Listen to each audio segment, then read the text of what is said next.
Je m'appelle Clara, j'ai 28 ans, et je crois que parfois, la vie aime tester notre cœur. Pas pour le briser, mais pour savoir s'il est assez fort pour attendre. Il y a 3 ans, je ne cherchais rien. Pas d'amour, pas d'aventure, pas même d'amitié. J'étais sortie d'une relation compliquée et je m'étais promis de rester seule. Juste moi, juste tranquille. Et puis il y a eu ce jour, ce rendez-vous anodin, une conférence professionnelle, une salle froide, des dizaines de visages inconnus, et lui, Julien.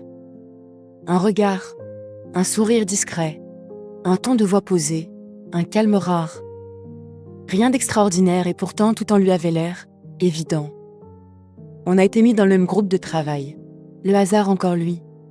On a ri, échangé, débattu. C'était simple, naturel, comme si on se connaissait déjà. À la pause, on allait chercher un café ensemble. Il m'a demandé ce que je faisais dans la vie, où je vivais, ce que j'aimais. Pas pour remplir les silences, parce qu'il écoutait vraiment. Et moi, sans m'en rendre compte, je parlais. Je riais. Je redevenais vivante. À la fin de la journée, on s'est quitté sans échanger nos numéros. Pas besoin. J'avais cette étrange certitude qu'on se recroiserait. 2 jours plus tard, je l'ai vu débarquer dans le café où je travaillais parfois sur mes projets.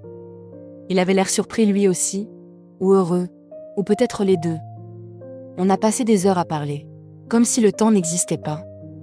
Et puis au moment de partir, il a dit la phrase que j'espérais ne jamais entendre. Je vis avec quelqu'un depuis quelques années. Mon cœur s'est serré. Il n'avait rien fait de mal. Il n'avait jamais menti, jamais flirté ouvertement. Mais ce que je ressentais était là.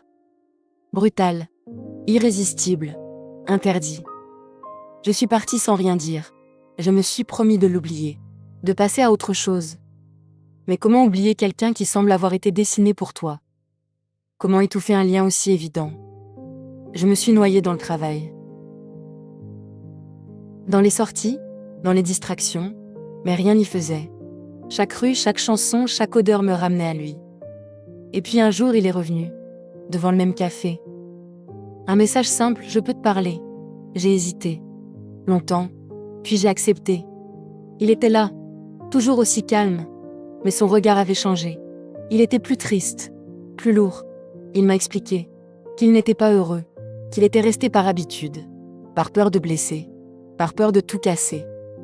Mais qu'avec moi, il avait compris ce qu'il avait perdu depuis longtemps, la vie, l'élan, l'évidence. Il ne me faisait aucune promesse, aucune demande. Il posait juste la vérité brute entre nous. J'ai pleuré, parce que je ressentais la même chose, mais que je refusais d'être une fuite, un pansement. Alors je lui ai dit, je ne peux pas être ton échappatoire. Si tu veux être libre, fais-le pour toi, pas pour moi. Il a hoché la tête, il est reparti. Pendant des semaines, plus rien. Silence total. Je pensais que c'était terminé, que la vie avait décidé de nous punir pour avoir osé rêver. Et puis un soir d'hiver, alors que la neige tombait doucement sur la ville, il est revenu. Devant ma porte, le regard clair, le visage apaisé. Il a simplement dit, je suis libre, je suis là. Pas pour fuir, pas pour guérir, juste pour vivre, avec toi. Je lui ai juste ouvert la porte. Et depuis, il est resté, lentement, sans précipitation, sans grand discours, juste en étant là, entier, vrai. Et parfois, quand je le regarde dormir à côté de moi, je repense à tout ce chemin parcouru. À toutes ces fois où j'ai douté. À toutes ces nuits où j'ai pleuré. Et je me dis que parfois, l'amour ne vient pas pour nous sauver. Il vient pour nous rappeler que nous sommes encore capables de ressentir, de vibrer, de choisir, même quand tout semble nous en empêcher.